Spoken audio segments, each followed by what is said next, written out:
They say the best revenge is living well, but I'll let you in on a little secret. The real best revenge is sitting across the dinner table from your enemies and letting them think they've already won. Welcome back to Dad's true revenge. Grab your snacks, get comfortable, and remember, the people in these stories had every chance to behave themselves. They just chose wrong. Drop a comment and be sure to subscribe. You're going to love it here.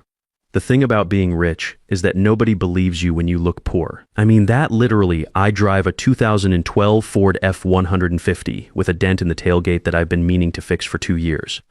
I wear a Timex watch, not ironically, not as some millionaire quirk. I just like it. It tells time. It doesn't need charging. What more do you want from a watch? My name is Bryce Coleman, and for the last 28 years, I have owned Coleman Industries, a manufacturing and logistics company that quietly sits in the top tier of its sector. We move product across 12 states. We employ just over 200 people. Last fiscal year, we cleared $15 million that would make your coffee go cold if I told you the exact profit margins. But walk up to me on a Wednesday morning outside my house in Allentown, Pennsylvania, watering my tomatoes in work boots and a flannel shirt, and you'd offer me a job application, not a boardroom seat. That's exactly how I like it. At 58 years old, I've learned a few things about people. Most importantly, I've learned that the worst betrayals come from the people who sit at your dinner table and call you family. Now, my daughter Shelby, God bless her, did not inherit my love of invisibility. She's sharp. She's beautiful. She's got her mother's laugh and unfortunately her mother's taste for ambitious men. When she brought Preston Pierce home for the first time 2 Thanksgivings ago, I shook his hand, looked him in the eye and thought, this man has never been told no in his entire life.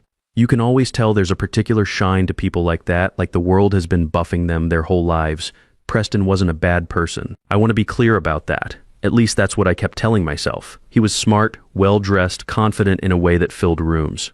When I quietly put him through our internal vetting process, yes, I vetted my daughter's boyfriend. I'm not apologetic about it. His numbers were solid. His instincts were sharp.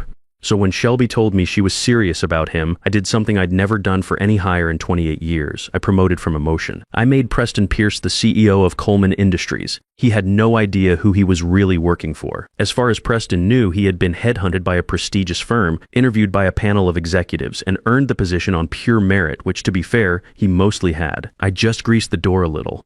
Shelby knew, of course. She thought it was equal parts sweet and insane. Dad, she said the night I told her, sitting at my kitchen counter with a mug of chamomile tea, you do understand that this is the plot of a soap opera. I prefer to think of it as strategic family planning, I told her. She gave me the look. You fathers out there know the look, the one that says I love you, and you are completely out of your mind. For 16 months, everything was fine. Preston ran the company well, better than I expected, which both pleased me and annoyed me in equal measure because it meant Shelby had better taste than I gave her credit for. And I wasn't ready to admit that yet. He'd instituted a new profit-sharing program that boosted morale, streamlined our Pennsylvania Dutch country supplier relationships, and even started sponsoring the Allentown Central Catholic football team. The boy had good instincts for community relations. Then, one Thursday evening in March, Preston called me. Not as a son-in-law, he called me the way he always did, warm, respectful, slightly performative in the way young executives are when they think they're talking to a simple older man. Bryce, he said, I want you to come to dinner, meet my parents properly. They're in town for the weekend. Honestly, they've been asking about you for a while. Something in my stomach shifted when he said that, not an alarm exactly. More like the feeling you get when a word sounds familiar but you can't quite place where you heard it. They've been asking about me, I said. Yeah, he said, and there was a half-beat pause that lasted just a little too long. You know how parents are, they want to know who their son married into. I almost said no, my gut was speaking pretty clearly. But there is a version of me, the version that spent 30 years building something from nothing. The version that's been tested and come out the other side, that doesn't run from gut feelings. He walks toward them slowly with his hands in his pockets. Sure, I said. Tell me where. The restaurant was called Meridian's, the kind of place where the menu has no prices, and the waitstaff introduces themselves by first name and makes eye contact like they've been trained to. I wore my cleanest flannel on purpose. Preston met me at the door, freshly barbered, wearing a jacket that probably cost more than my first truck. He looked at my shirt and to his credit, to his genuine credit, he didn't flinch. You look great, he said. I look like a man who found parking, I replied. He laughed. I didn't. Inside, Donovan and Marlene Pierce were already seated. Now I need you to understand something about first impressions. In my experience, people who have done something wrong always overcorrect when they meet you. They're too warm, too welcoming. The smile arrives before the eyes do. Donovan Pierce stood up and shook my hand with both of his. The double-handed shake, which in my experience means either you're deeply sincere or you're deeply calculating, and said, "Bryce, we have heard so much about you. Please sit. Sit." Marlene touched my arm and said, I looked wonderfully comfortable, which is the expensive restaurant way of saying she'd clocked my flannel and filed it under not a threat. Good, we ordered. We made small talk. Preston talked about the company, carefully the way he always did around me, keeping details vague out of what he thought was professional courtesy. Donovan asked about my little property in Allentown, which Shelby had apparently mentioned. I told him I grew tomatoes and supported the local VFW when I could. He nodded the way people nod when they've stopped listening. You know, Donovan said, cutting into his prime rib, I did a little service myself. Army logistics, stationed in Fort Bragg for 3 years back in the 80s. Never saw combat, but I learned about moving materials efficiently. Important work, I said, which was true. My dad always said logistics wins wars more than bullets do. Smart man, Donovan replied. What did he do? Machinist at Bethlehem Steel for 34 years, taught me everything I know about manufacturing. I took a sip of water, said the key to any operation is knowing where every part comes from and where it's going. Something flickered across Donovan's face when I said that, just for a second. And then about 45 minutes in, right between the entrees and the moment I was starting to think maybe I'd imagined the whole thing, Donovan Pierce reached into the inside pocket of his blazer. He pulled out an envelope, cream-colored, thick, the kind of envelope that doesn't come from a drugstore. He placed it on the table in front of me, gently, deliberately, the way you place something when you want the other person to understand that what's inside is significant. He folded his hands. Marlene picked up her wine glass. Preston, and this is the part I keep coming back to. Preston looked down at his plate. Bryce, Donovan said, his voice dropping just enough to signal that we were no longer doing small talk. We've been wanting to sit down with you for a long time. There are some things about the past, about your history, that we think deserve a conversation. I looked at the envelope, I looked at Donovan, I looked at Preston, who was still studying his salmon like it owed him money. And I thought, there it is. 2 to 8 years of building, 28 years of silence, 28 years of believing that what happened with Wesley Grant stayed buried in the ground where I put it. I picked up my water glass, took a slow sip. Donovan, I said, setting it down with a quiet click. Before I open that, I think you should know something about me. He smiled, patient, confident.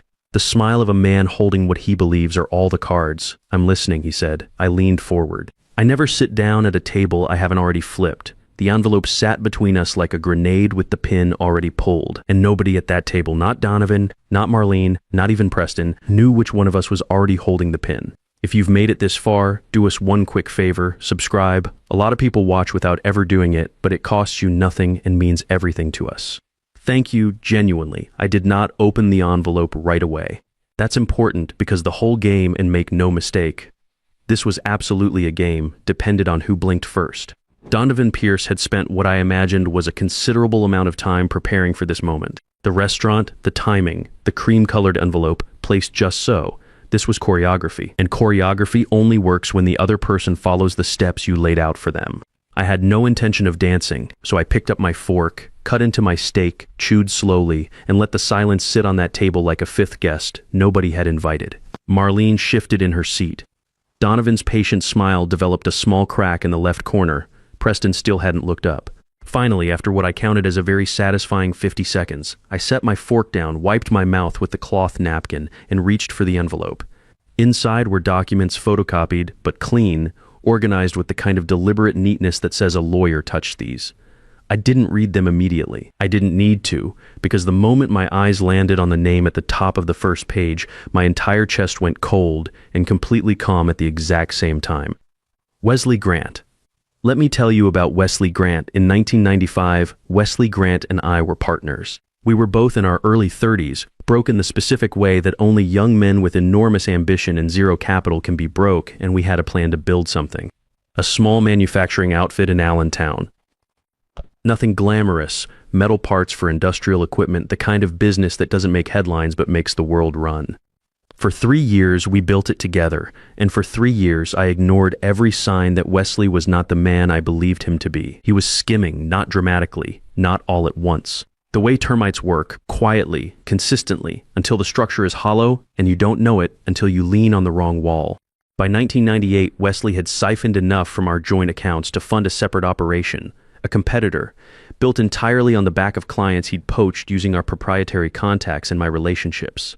We're talking about $150,000 over 18 months, which in 1998 money was enough to put a man out of business permanently. When I found out, I was not angry in the loud way. I went very, very quiet. I spent 8 months documenting everything, every transaction, every diverted contract, every forged signature, and when I had enough, when the file was thick enough to end him 15 different ways, I sat across from Wesley Grant in that same small Allentown office where we'd started, and I gave him a choice. Walk away, dissolve his competing firm, sign over his remaining stake, and disappear, or I take everything I have to the DA's office and he spends the next decade explaining himself to a jury. Wesley Grant chose to disappear. I rebuilt alone, and I swore I would never trust a partner again. What I did not know, what I had no possible way of knowing, was that Wesley Grant had kept detailed records of his own version of events. What I also didn't know was that he had shared those records with his cousin, a man who had grown up hearing one side of a story from a broken man who never once admitted what he'd actually done. A man named Donovan Pierce. I looked up from the documents. Donovan was watching me with the focused intensity of a man who has waited a very long time for this exact moment. "Where did you get these?" I asked quietly. "Wesley kept records," Donovan said. "His own records, everything you did to him, Bryce. Every threat, every ultimatum, the way you forced him out of a company he helped build." I nodded slowly. "And you've been holding these for how long?" "Long enough," he said. "Wesley passed away 3 years ago. Lung cancer. He died with nothing. Bryce, nothing. Because of what you took from him. And there it was, the grief underneath the strategy. I want to be honest with you. I felt it. A small, quiet ache for the version of this story that was real to Donovan, because he genuinely believed it. "Donovan," I said carefully, "I'm sorry about Wesley. I don't want your condolences. I know, what do you want?" He leaned forward. "I want you to resign. Quietly. From whatever role you still play at Coleman Industries. I want a formal financial settlement. The number is in the envelope. Paid to my family as restitution for what Wesley lost. And I want it done before my son's name gets attached to whatever comes next." And that's when Preston finally looked up. I want to describe what I saw on Preston Pierce's face in that moment, because it matters enormously to everything that comes after. It was not the face of a conspirator. It was the face of a man who had just heard something he was not fully prepared to hear out loud. There was color draining from his jaw. His eyes moved from his father to me and back again, with the particular panic of someone who had been told it's just a dinner and was now realizing it was never just a dinner. "Dad," Preston started. Preston Donovan's voice was a closed door. Preston closed his mouth. I watched that exchange and filed it carefully. "How long have you known?" I asked Preston directly. He opened his mouth, closed it again, looked at his father. "Preston," I said, softer this time, "I'm asking you, not him." He exhaled, rubbed the back of his neck. I knew there was history between our families. Dad told me when Shelby and I got serious. He said there was a debt that needed settling, and that me being close to you was— He stopped himself. "Was what?" I said. He didn't answer, which was its own answer. Marlene chose this moment to place her hand over mine with a warmth so manufactured I nearly checked for a receipt. "Bryce, this doesn't have to be unpleasant," she said. "We're family now. This is about making things right." I looked at her hand on mine. I looked at her face. I looked at the smile that had been ready and waiting since before I walked through the door. "Marlene," I said pleasantly, "I need you to hear this next part very clearly, because here's the thing about a man who has been doing this for 30 years. You don't walk into a room like this empty-handed. Not when your gut spent the entire week before dinner whispering at you. Not when a name like Wesley Grant is still somewhere in your past. I had made some calls of my own. I placed my own envelope on the table, smaller, white, unremarkable looking. "Wesley's records are incomplete," I said, which makes sense because a man who is building a false narrative tends to only keep the pages that support his version. Donovan's eyes dropped to my envelope. "What I have here," I continued, "are the original bank records from our joint account between 1995 and 1998. The withdrawal patterns, the wire transfers to a shell company registered in Wesley's girlfriend's name. The correspondence including 5 emails in which Wesley explicitly discussed his plan to replicate our client list and launch a competing firm using our infrastructure. I also have a signed affidavit from a man named Fletcher Reed, Wesley's accountant at the time, who is 71 years old, perfectly healthy, and absolutely willing to testify to what he processed on Wesley's instructions." Donovan's face had changed. The patient confidence was gone. In its place was something raw, something that looked underneath the anger almost like grief. "You destroyed him," he said. His voice had lost its dinner party finish. "He destroyed himself," I said. "And then he told you a story that let him die feeling like a victim instead of what he actually was. You threatened him. You forced him. I gave him a choice," I said. "The same choice the law would have given him. except with considerably less public humiliation. What he did with that choice was entirely his own. Donovan stood up, not dramatically, just the slow rise of a man whose legs have made a decision before his brain caught up.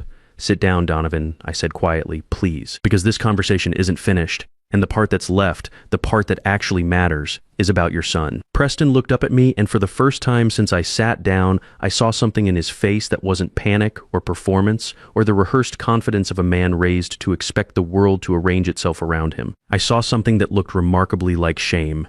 "Preston," I said, "I need to tell you something. And I need you to listen to me the way you would listen if I were just Bryce, not your father-in-law, not some old man in a flannel shirt, just Bryce." He nodded. Barely, but he nodded. I leaned forward. "I know who you are. I've known since before you walked through my daughter's front door. And what I'm about to tell you is going to change every single thing you think you understand about your life for the last 16 months. The waiter appeared at the edge of the table. "Can I interest anyone in dessert?" he asked brightly. All four of us stared at him. He backed away slowly. Preston Pierce was about to find out that the quiet old man in the flannel shirt wasn't a guest in his world. He was the architect of it, and the blueprints were about to land on the table. If you've been listening for a while and want stories like this to keep coming, it really helps if you hit that like button and subscribe. 97% of people never do. But it's what keeps this whole thing running, so thank you for real. I want to tell you something about the word reveal. People think a reveal is dramatic. They think it comes with raised voices and pointed fingers, and someone storming out of a room. They've watched too many movies. In my experience, the most devastating reveals happen in the quietest voices. The ones that don't need volume because the words themselves are heavy enough to pin a man to his chair without laying a single finger on him. I poured myself a glass of water, took a sip, set it down, and I began. "Preston," I said, "what do you know about how you got your job?" He straightened slightly. The CEO reflex, the automatic assembling of composure that I'd watched him deploy in boardrooms for over a year. "I was headhunted," he said. "Executive search firm. I interviewed with the board. It was a competitive process. It was, I agreed, completely legitimate. Your numbers were strong. Your instincts were good. I want you to hold on to that part because it's true and it matters." "What do you mean, hold on to that part?" I said slowly that the search firm that headhunted you was contracted by me. The board you interviewed with reports to me. The position you have held for the last 16 months, the one with the corner office on the 12th floor, and the car allowance and the salary that I know because I approved it, exists inside a company that I own entirely, have owned for 28 years. The frown deepened, then stopped. Then his face did something I can only describe as a slow system shutdown, like a computer that has been handed information that does not compute and simply stops processing. He started Bryce Coleman. I said founder and sole owner of Coleman Industries. I kept Wesley's original stake in the name because I built this company on the lesson he taught me, and I never wanted to forget it. You have been running my company, Preston, reporting to my executives, signing off on my contracts, sitting in a chair that I placed you in. Absolute silence. Donovan had sat back down at some point during this. I hadn't noticed when. He looked like a man watching a building he'd spent years constructing quietly fold in on itself floor by floor. "Why?" Preston said. It came out younger than he intended, stripped of the boardroom finish, just a man asking a genuine question. "Why would you do that?" Marlene made a sound that was somewhere between a gasp and a scoff. So this was all some kind of test. "No," I said, turning to her with a patience I want you to understand was completely genuine. "This was me being a father. There's a difference." I gave Preston a moment because what I just handed him was a lot of weight. And I'm not a cruel man. I wanted him to find his footing before the next part because the next part was going to require him to make a decision. And decisions made in free fall are rarely the ones people stand behind later. He ran both hands through his hair, exhaled through his nose, looked at the tablecloth for a long moment. Then he looked at his father, and I watched something shift in Preston Pierce's eyes that I had not anticipated. It wasn't confusion anymore. It wasn't shame exactly. It was something colder and more clarifying. "How long?" he said to Donovan. Quiet, direct. Donovan said nothing, Dad. Preston's voice had an edge I hadn't heard before. "How long have you known who Bryce was?" Donovan straightened his cufflinks, a delay tactic so transparent it was almost sad. "I began to suspect when you told me the company name, Coleman Industries. Wesley mentioned Coleman to me years ago. I did some research. When I told you the company name," Preston repeated slowly, meaning before Shelby and I got engaged, "I was protecting our family. You positioned me," Preston said. The words came out flat and precise, like he was reading from a document. "You found out who I was working for, and you saw an opportunity. You let me fall in love with Shelby. You encouraged it because you thought I was your way in. Marlene reached for her son's hand. Sweetheart, Wesley deserved. Don't. Preston pulled his hand back. Don't bring up Wesley right now. I stayed very still because what was happening across that table had nothing to do with me anymore and everything to do with a young man seeing his father clearly, maybe for the first time. And the right thing to do in that moment was absolutely nothing. After a long moment, Preston turned back to me. His face was composed now, deliberate. I recognized it. It was the face he wore walking into difficult board meetings. It was, I realized with a quiet pride, I kept entirely to myself. The face of a CEO. I owe you an apology, he said. You don't? I said. You didn't know. I knew enough to feel something was wrong about tonight and I came anyway, he said. That's not who I want to be. I looked at him for a long moment. No, I said, it isn't. And the fact that you know that is exactly why you still have a job Monday morning. Something moved across his face, relief trying to be dignified about it. As for you, I said, turning to Donovan, those documents you brought tonight are incomplete, misleading, and in the context of what I've presented alongside them, entirely harmless to me. I'm not going to pursue anything legal against you, I continued. Not because I couldn't, but because Wesley was your cousin, and grief makes people do things that the undamaged version of themselves never would. I leaned forward. Preston is the CEO of my company. Shelby is my daughter, and as of her 28th birthday last month, a majority shareholder in that same company. Your son married into something you spent years trying to take a piece of, and the only reason any of that remains available to him is because he just proved to me that he is not you. Donovan and Marlene Pierce left quietly. Preston and I ordered dessert, real chocolate cake and real coffee. Monday morning I told him we're having a proper conversation about how we move forward. No more flannel shirt mystery. He laughed. You're really not going to stop wearing the flannel, are you? The flannel is non-negotiable, I said. I drove home thinking about what it means to build something worth protecting. Some men build empires to prove something. I built mine to protect something. There's a difference, and tonight finally everyone understood it.